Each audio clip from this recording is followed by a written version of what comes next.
We'll go ahead and get started. Welcome, everybody. I'm Stephen Overley. I host the Politico Tech podcast, and I'm excited to be here in person for this Catalyst conversation talking about AI sovereignty. I'll open it up with some of my own questions, but then we'll come to the audience at the end for your own input. And I'm excited to be joined by Pablo Chavez, who I've known for a few years. He's been at LinkedIn, Microsoft, Google, and he now is founder of Tech Policy Solutions. So appreciate you being here. Thank you so much. And I mean, for anybody who doesn't listen to Stephen's podcast, please do. It's basically the Bible for tech policy people. So it's great to be here with you. Great. I'm going to clip that and run it in the show. Let's start by just defining AI sovereignty, because it's a term I hear a lot. I hear it described different ways. What does it mean to you? Yeah, you're totally right. I mean, look, it's kind of a little bit of a new concept, and there are many players, kind of corporate players, governments, and others who are, essentially trying to define the idea. But from my perspective, as I look at this, essentially, sovereign AI is an industrial policy that's driven by national governments to kind of put the development, the deployment, the control of essentially kind of like all the inputs of production of AI, so models, data, infrastructure, in the hands of domestic players. And that can be on the regulatory front. So you see examples of governments passing regulation to essentially kind of control and direct the development and deployment of AI. But from my perspective, one of the more interesting kind of aspects of sovereign AI is more on the development and building front. So you are seeing more and more governments essentially kind of playing market actors rather than regulators in this space by developing their own sovereign models, so generative AI models more specifically kind of large language models, as well as starting to build out, essentially sovereign AI infrastructure. And there are many examples of that. But I think that's kind of my perspective on the issue. One of the parallels I sometimes hear is comparison to like the nuclear arms race, which I think may seem hyperbolic, especially at this stage, but with governments racing to develop their own AI, like you said, becoming market actors. I mean, is this a sort of arms race? In a way it is, because of concerns, for example, about the dual use of AI models that have been expressed by the US government and other allies and partners. But I think that one of the reasons why the sovereign AI discussion is so important, I think, to all of us is, kind of like the broader context. And if you pull up a little bit, you see that that sovereign AI kind of arises, at a time of, essentially kind of two things happening. First, there is the ongoing tension and competition between the U.S. and China, and truthfully, I think that there's essentially this kind of like vision of AI development as a two-player binary game with the U.S. and China competing exclusively. And I think that there's a number of countries that are kind of considering their own role in this competition and their a role that they can play in terms of the future of AI. So that U.S.-China competition is important background. But the second thing, to your point about a race, is that in particular with the advent of ChatGPT in November of 2022. All the amazing things that we see, for good and ill, from generative AI in particular, I think that there is this kind of like desire to basically say, hey, unlike other kind of paradigm shifts, in technology where the commercial internet came up, or cloud, or mobile. This time, I think that there's a lot of governments that are saying we don't want to miss the opportunity to be active participants, to benefit from this technology. And so I think that those are the two kind of trends that are out there. In addition, I think, to the arms race that you're referencing. Well, I want to talk about money, because none of this gets done without money, right? And the Senate came out with an AI policy roadmap earlier this year that had kind of a banner number in it, which $32 billion. $32 billion in non-defense spending. Right. So that doesn't even include whatever they would give DOD. I guess two-part question is, you've been around Washington a long time. Is that actually going to happen? And does it need to happen for the US to achieve AI sovereignty? So the U.S. in so many ways is the model for other countries trying to accomplish AI sovereignty, and so it's great that you actually mentioned the U.S. as a sovereign AI player, because in point of fact that they are the United States broadly, the United States government are essentially the market leaders in this space. I personally think that whether it happens now or it happens in the future, the U.S. government will invest kind of in the order of kind of the dollar amount that we've been talking about to support the deployment of AI. Part of this is just simply about kind of bringing more players into the game. The U.S. government is talking a lot about supporting kind of the development of infrastructure to give academic institutions, smaller, commercial entities and others the opportunity to kind of build and deploy their own models. So I think that there's a little bit of that going on now. Whether that's necessary or not, I mean, I think this is one of the big questions. The truth of the matter is that, U.S. companies, U.S.-based companies are leading the world in investment. I mean, just to give you a sense, in the first 6 months of this year, kind of the top, the big tech AI companies have deployed and invested about $100 billion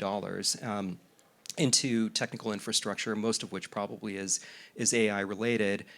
So if you look at kind of like the annual run rate of that, that's $200 billion. If you compare that to, I mean, so for example, the European Union is investing something like $1 billion at the European Union level, plus $1 billion at the member state level in the development of AI-capable supercomputing infrastructure. I mean, that's a massive, that's 100 times, what the European Union is building. So I think that there is this kind of question about the leading role of the private sector in the U.S. and to your point, whether the government needs to do that much to, essentially kind of subsidize the deployment of AI. Well, so I'm glad you went to private sector, because I was going to go there next. A few weeks ago now, we had the Pentagon's chief digital and AI officer, Radha Plum, on the podcast. She made a comment that stuck with me, where she said that the government and the Defense Department in particular are consumers of this technology, not innovators, which is not how it used to be. Government used to do a lot of tech innovation. I mean, you worked at Google, you worked at Microsoft. Are they the front lines of AI sovereignty in the US?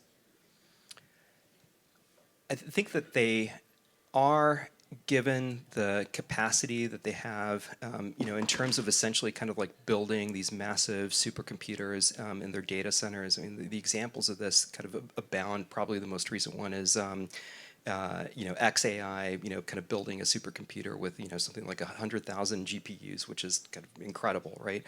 But I also think that it depends on kind of like what you're talking about in terms of kind of like being a consumer versus a provider. And I think that this is one of the things to be seen as we kind of keep looking at sovereign AI. So, for example, if you are a sovereign model developer building on top of a cloud infrastructure, like where does that put you in the value chain, in the supply chain? And I would be surprised to know that there's a uniform view in the U.S. government about whether DoD or any other agency is in that context, for example, is a producer or a customer, because I have to believe that there's a number of agencies that are thinking about building their own models, fine-tuning models, and certainly we have the talent and the computing capacity to do that kind of thing.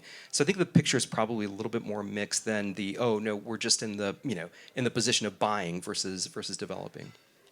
You mentioned a number earlier, which is the 100 billion figure that private sector companies have been putting into AI. And it made me sort of, think, if I put my Bernie Sanders hat on for a second, right? Why should the government subsidize companies, subsidize AI research, subsidize energy costs and consumption for an industry that is incredibly wealthy and has money to invest in itself? So let me take it a little bit out of the U.S. context and put it more in kind of an international context. So, and I'll give you a couple of examples, more concrete examples of what we're talking about when we talk about sovereign AI.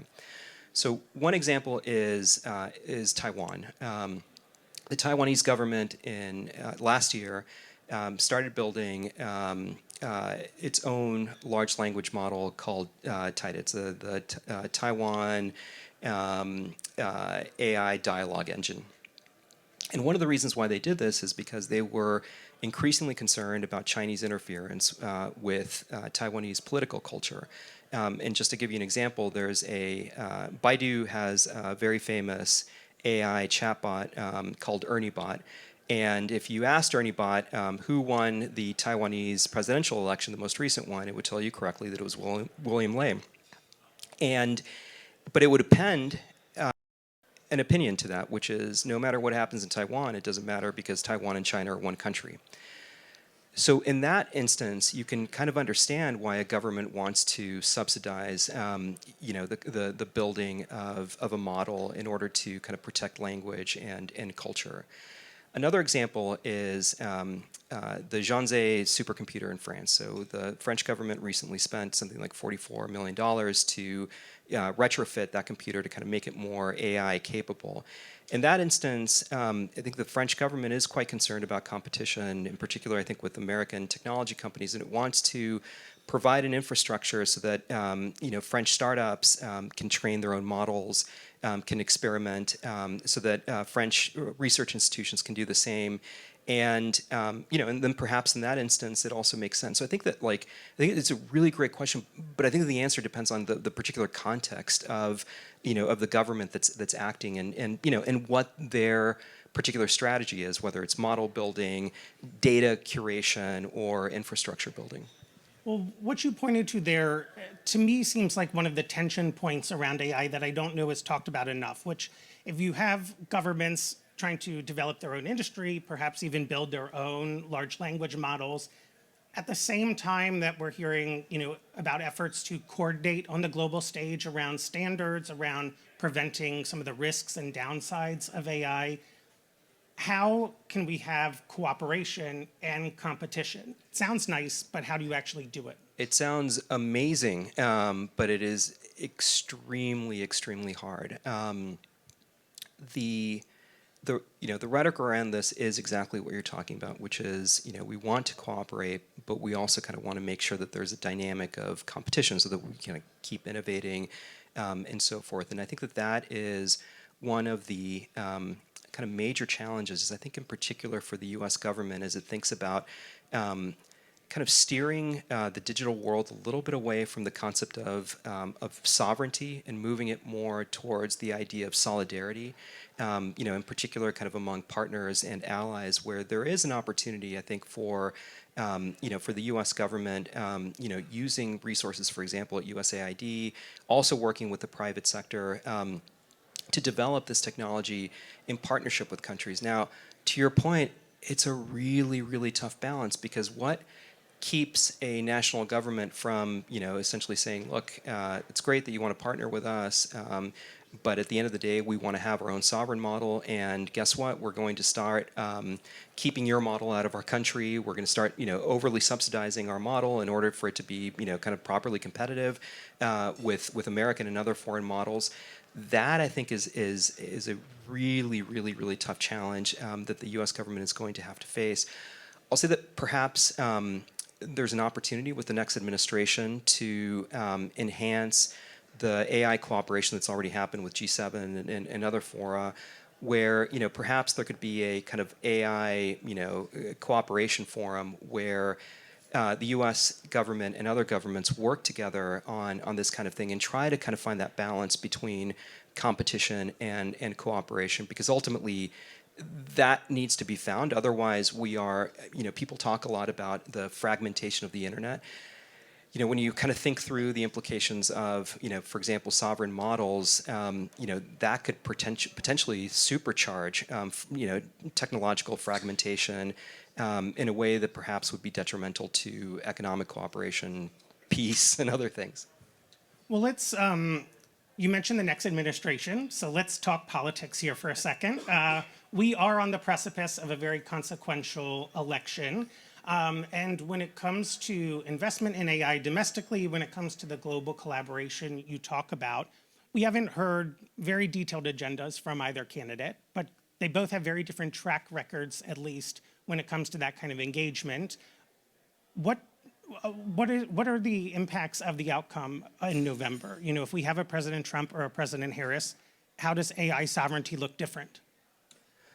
So, Vice President Harris, as many of you know, has been kind of one of the key players in this administration on AI, engaging in summits and so forth. And so, one would imagine perhaps that there would be a continuation of the efforts to kind of develop digital solidarity under a Harris administration, in particular because it is potentially such a great mechanism for maintaining relationships with allies and partners.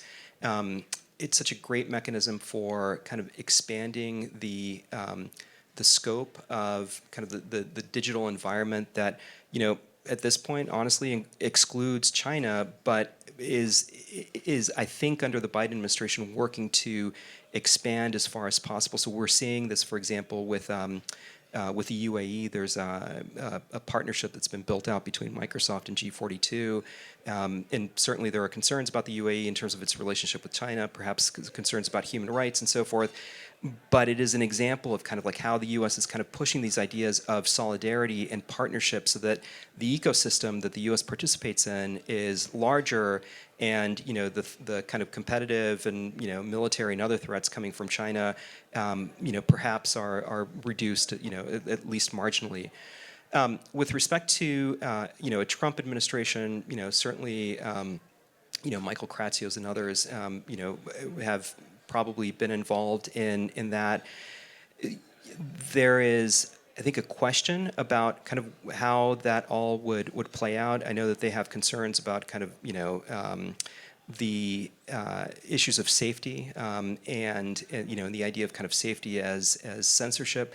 But I think that the truth of the matter is that a smart administration, whether it's Trump, whether it's Harris, will think very carefully about continuing what is being done under the current administration, and would really look at the history of AI governance and regulation in the United States since roughly 2017, where there actually has been a tremendous amount of continuity and bipartisan support.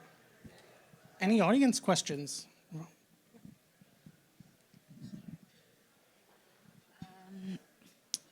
I'll just say the question. How do you separate legitimate concerns about AI driven by national needs from control and pseudo-authoritarian tendencies? And then I noted that you mentioned Taiwan and France as examples of sovereign AI. The quiet question out loud, are only democracies allowed to have sovereign AI?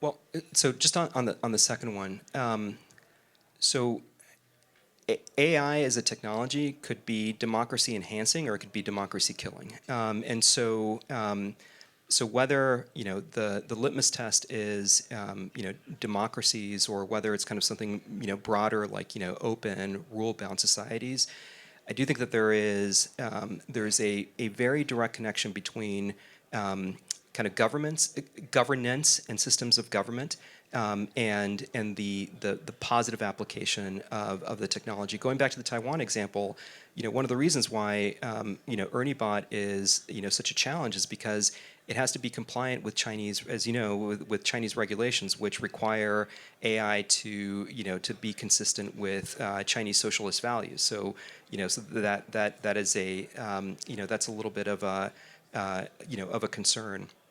I think, kind of broadly speaking, you're right to point out that there are benefits and detriments. There's this model that was built by the Singaporean government that's called Sea Lion. It essentially kind of reflects the 11 languages of Southeast Asia.